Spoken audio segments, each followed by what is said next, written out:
हाँ मेरे योद्धाओं, आशा है आप बहुत अच्छे होंगे, खूब मन से पढ़ाई कर रहे होंगे। कल हमने आपको जैसा कि बताया था कि संधि जो है वो हमारे परीक्षा का एक महत्वपूर्ण अंग है, बहुत सारे परीक्षा का अंग है और आपके केवी के लिए तो है ही। तो मैं बताया था आपको कि बोर्ड पे पूरा नहीं आ पाया क्योंकि ज़्यादा छोटा लिख दूँगा तो फिर आप लोगों को दिखेगा नहीं, ऐसे ही बहुत कम दिखता है। तो मैं सोचा कि कल स्वर संधि खत्म हो गया था, स्वर संधि की हमने चर्चा की भी थी और आज हम क्या किए, व्यंजन और विसर्ग संधि की चर्चा करेंगे और उसको हमने मेंशन किया है और इसी को हम आपको समझाएंगे। और इसके पढ़ने के बाद मुझे नहीं लगता है कि आपका व्यंजन संधि या विसर्ग संधि, और कल हम लोग स्वर्ग पढ़ ही चुके हैं, कोई भी प्रश्न आपका छूटेगा। तो ध्यान से देखेंगे आप। मैं कोशिश किया हूँ ढेर सारे उदाहरण द्वारा आपको समझाऊं, क्योंकि उदाहरण से क्या होता है, आपके मस्तिष्क जो है वो परिपक्वता की अवस्था में आ जाता है, मतलब उसमें सीखने की जो है वो अस्थाई भाव हो जाता है। जब हम लोग रस पढ़ेंगे, अलंकार पढ़ेंगे, तब आपको और अच्छे से मजा आएगा कि ये अस्थाई भाव क्या होता है। चलिए, अस्थाई भाव मतलब अस्थाई मेमोरी हमारी चली जाती है। हम लोग आते हैं व्यंजन संधि। देखिए, व्यंजन मतलब स्वर जानते ही हैं, तो व्यंजन का मतलब है कि इसमें किसी न किसी शब्द के साथ व्यंजन क्या समाविष्ट होगा। व्यंजन का तो लिखा हूं मैं, एक व्यंजन का दूसरे व्यंजन, एक व्यंजन का व्यंजन से ही हो जाए, हाँ, या फिर व्यंजन का स्वर के साथ मेल होने पे, या दोनों से मेल से जो ध्वनि का विकार उत्पन्न होता है उसी को व्यंजन से, मतलब स्वर का व्यंजन का स्वर के साथ, व्यंजन का व्यंजन के साथ जो विकार उत्पन्न होगा उसे हम क्या कहेंगे, व्यंजन। ध्यान रखना है विसर्ग नहीं, क्योंकि जब विसर्ग जैसे ही आएगा वो विसर्ग संधि हो जाएगा। आंख बंद करके भी विसर्ग संधि मार देंगे तो वो हो जाएगा। अब हम लोग आते, ये मैं शॉर्ट लिखा हूं, क्या है कि न, द, च, ल, ज, ये सब सारे त में परिवर्तित हो जाते हैं। ग जो होता है वो क में हो जाता है परिवर्तित। ड जब हम विच्छेद करते हैं, ड ट में हो जाता है, ज च में हो जाता है और अंग स्वर जो होता है वो म में परिवर्तित होता है। उदाहरण से हम लोगों को अच्छे से समझ में आएगा। ध्यान से देखिए, दिगंबर, तो अब आपने क्या देखा, क और अ मिलके क्या हो गया, म।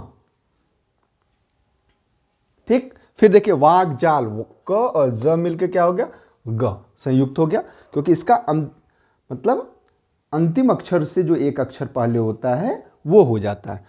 कवर्ग में क्या होता है अंतिम अक्षर, अंग, अंगों का जो एक अक्षर पहला है मतलब ग, तो ये ग क्या हो जाता है क अ में। फिर इसमें भी ये देखिए दोनों एक ही तरह के उदाहरण है। फिर आप देखिए म और क, म जो होता है हमने आपको बताया था, म और अंग स्वर में, अंग स्वर जो है वो म में परिवर्तित हो जाता है। म सम धन कल्प, संकल्प। अब देखिए फिर यही त है, तो यदि लास्ट त का, तवर का लास्ट क्या है, न है, तो फिर ये क्या होता है, संयुक्त हो जाता है, जगन्नाथ, जगत धननाथ, जगन्नाथ। फिर देखिए उज्ज्वल, तो त और ज मिलके ज हो जाता है। फिर अब हम लोग आते हैं युधिष्ठिर, युधि धन स्थिर। अब ये क्या होता है कि स्ठ जो होता है, स्ठ, इसको मैं विस्तृत रूप से भी बताया हूं, मैं थोड़ा सा पहले छोटा लिया और फिर उसको विस्तृत रूप में बताऊं। जो स्ठ है, स्ठ मतलब आधा जो होता है वो मूर्धन्य श और दंत स, दंत मतलब जिसका उच्चारण दंत स, श, तो ये श जो है ये क्या हो जाता है, स्थ में परिवर्तित हो जाता है। युधिष्ठिर, एक उदाहरण मैं यहाँ लिख दिया और फिर इसको मैं तल्लीन, तत् धन लीन। फिर आप देखेंगे पद्धति, पद धन हति, सत्संग, सद, सद मतलब अच्छा, संग, सद मतलब अच्छे आदमी, अच्छे विचार वाले, सदसंग, तत्काल, तद धन काल। फिर देखिए ये यदि हम विसर्ग संधि के बाद ये वाला टॉपिक पढ़ेंगे तो ज्यादा समझ में आएगा। मैं लिख दिया, दिमाग में आया तो मैं लिख दिया। म जो है अंग स्वर जो है वो म में परिवर्तित हो जाएगा, यहां भी हमने किया था। फिर मैं देखिए संक्षेप, शम धन क्षेप, संक्षेप, संधि सम धन धि, फिर धि, संहिता, संहिता, समक्षिप्त, संक्षिप्त, और च छ जो होता है, जो संयुक्त होते हैं वो च में को, मतलब च उसका क्या होता है, हटा देते हैं, तो वो अब आप क्या कर सकते हैं, उसका विच्छेद कर सकते हैं, अनुच्छेद।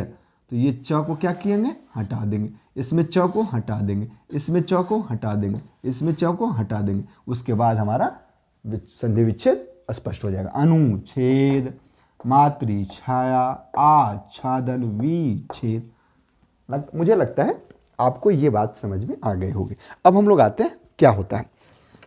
स्क जो होता है वो स्क आए तो क्या होता है, ये सौ में हो जाएगा, क इसका हट जाएगा, और 100 हट जाएगा, और इसका में ये 100 हट जाएगा। जैसे देखिए परिष्कृति, परि और कृति हट गया, परिष्करण, परि और करण हट गया, संस्कार, समधन कार, ये स हट गया, फिर संस्कृति, समधन कृति, तो ये स हट गया। हमने आपको बताया कि ष्क और ये स्क में ये दोनों श और स हट जाएगा। अब देखिए स्थिर में हमने युधिष्ठिर में बताया था, युधिष्ठिर ये क्या हो जाएगा, स्थ में परिवर्तित हो, युधि धन स्थिर, निष्ठुर निधन स्थुर, निष्ठा निधन स्था, प्रतिष्ठा प्रतिधन स्था।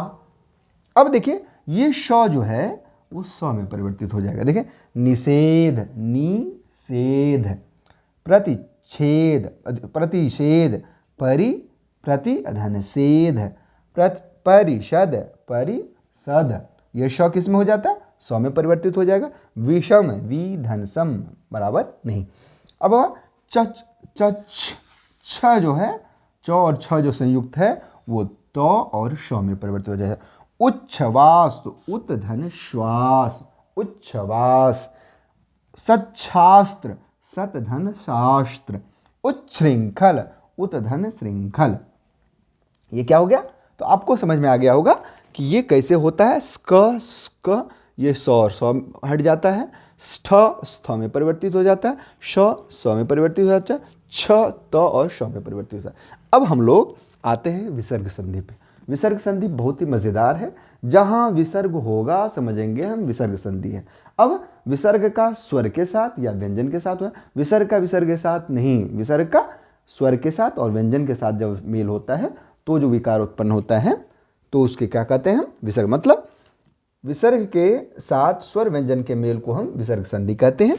अब यदि विसर्ग के बाद च और छ वर्ण आए तो विसर्ग के स्थान पर श हो जाता है, और त और थ आए तो क्या हो जाता है, स हो जाता है। ढेर सारा मैं उदाहरण दिया हूं ताकि आपको कोई भी कहीं से भी कोई कंफ्यूजन ना रह जाए। जैसे देखेंगे निश्चल, निह धन चल, निश्चल, धनुष्टंकार, धनु धन टंकार, दुस्तर, दुह धन तर, यशोदा, यशः दा, आशीर्वाद, आशि धनवाद, वयोवृद्ध, वयः धन वृद्ध, मनोविज्ञान, मन धन विज्ञान। फिर इसे निर्भर, निह धन भर, स्वर्ग, स्वधन ग, मनोभाव, मन धन भाव, मनोज, मन धन ज। फिर दुर्जन, दुह धन जन, तेजोमय, तेज धनमय, परिष्कार, परि धनकार। पूरा आप देख रहे हैं, स्क जो हो जाता है उसके अंत च छ हो आता है तो विसर्ग के स्थान पर श हो जाता है। आप पूरा देख रहे हैं, परिष्कार, परि धनकार, शिरोमणि, शिरः धन मणि, निस्तेज, निह धन तेज, मनोरथ, मनः धन रथ, पयोधि, पयः धन धि, निश्चय, निह धन च। मतलब जहाँ विसर्ग की बात आई वो विसर्ग संधि, इसमें कोई प्रकार नहीं होता है जो कल हम लोग स्वर में पढ़ते थे कि कौन दीर्घ है, कौन गुण है, कौन अयादि है, यहाँ इस तरह के थे। अब हम क्या है कि कुछ ऐसे ये होते हैं, वर्ण होते हैं, शब्द होते हैं जो दो संधि का, जैसे रामायण, राम याद है कल वाली दीर्घ संधि, और अयन क्या हो गया, व्यंजन संधि। रावण, रौ अयादि संधि, स्वर का अयादि, और अन व्यंजन है ही। निर्णय, निह धन न, तो निह क्या हो गया, विसर्ग संधि, और नय व्यंजन संधि। तो ये आपका आज, कल हम लोगों ने स्वर संधि पढ़ा था, आज व्यंजन और विसर्ग हुआ। इसके साथ आपका संधि नामक जो घटा थी वो अब विघटा हो गई, मतलब अब आपने उस पर विजय पा लिया है। कल हम नए टॉपिक के साथ आएंगे और हमारी कोशिश है कि हम जल्दी से आपको हिंदी में जो केवी में पूछा गया है या फिर अन्य एग्ज़ाम में पूछे गए हैं, हिंदी में एक दिन ले आएँ, एक दिन हम आपको शिक्षा शास्त्र में ले आएँ, ताकि आपकी रुचि बढ़ती रहेगी और आपको पढ़ने में मन लगेगा। एग्ज़ाम में आपका कुछ भी मैं हेल्प कर पाऊँ मैं अपने को धन्य समझूंगा। लेकिन एक बात ध्यान रखना है, इस बात को आप फैलाएं, मतलब सब्सक्राइब करना ना भूलें ताकि मुझे भी बल मिले। धन्यवाद। जय हिंद। लगे रहिए, जीत आपकी ही होगी।